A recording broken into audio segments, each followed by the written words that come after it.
Secangkir pengharapan untuk mengawali hari ini. Renungan pagi 26 April. Penghakiman adalah kabar baik.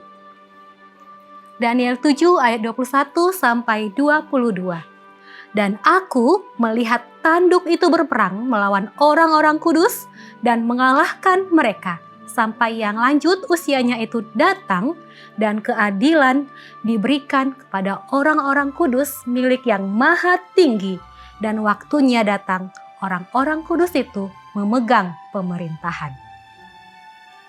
Penghakiman adalah kabar baik. Penghakiman adalah Injil.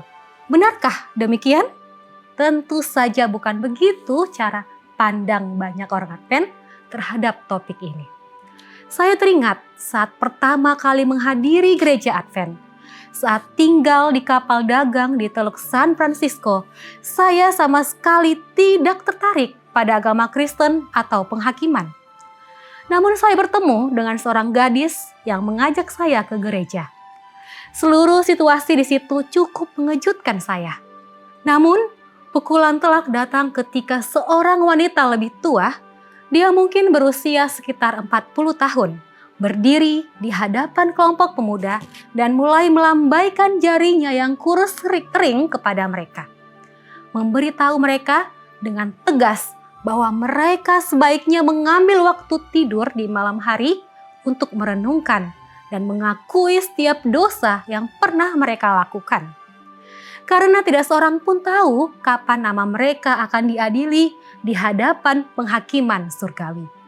Dan bila mana itu terjadi, jika mereka memiliki satu dosa yang belum diakui, maka mereka tidak akan menikmati kekekalan di tempat yang menjadi tujuan utama mereka.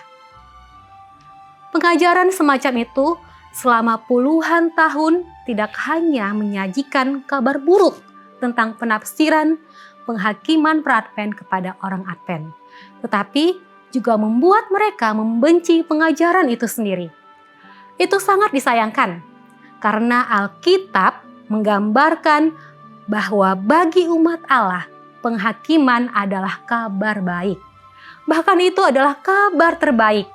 Seperti yang Tuhan katakan kepada Daniel, penghakiman pra-Advent adalah untuk atau berpihak kepada orang-orang kudus. Alkitab menggambarkan hakim ilahi berada di pihak kita. Bagaimanapun, Tuhan sendirilah yang mengutus juru selamat. Dia tidak berusaha untuk menjauhkan manusia dari surga, tetapi berusaha untuk memasukkan sebanyak mungkin manusia ke dalamnya. Tuhan ingin rumahnya penuh, namun tidak semua orang menerima tawaran keselamatannya dan perubahan hati yang disediakannya. Banyak yang memberontak terhadap jalan-jalannya, menganiaya orang lain, dan menjadi agresif serta merusak. Dia tidak dapat membiarkan hal itu berlangsung selamanya. Jadi, mereka juga akan dihakimi. Bagi mereka yang memilih untuk menjalani hidup dalam pemberontakan terus-menerus terhadap Tuhan dan prinsip-prinsipnya, penghakiman itu jelas bukan kabar baik. Tetapi bagi orang Kristen, ini adalah kabar terbaik. Penghakiman Tuhan adalah agar mereka dibenarkan. Karena penghakiman itu menguntungkan mereka, maka peristiwa itu membuka pintu kerajaan abadi bagi mereka. Puji Tuhan atas penghakimannya yang penuh kasih.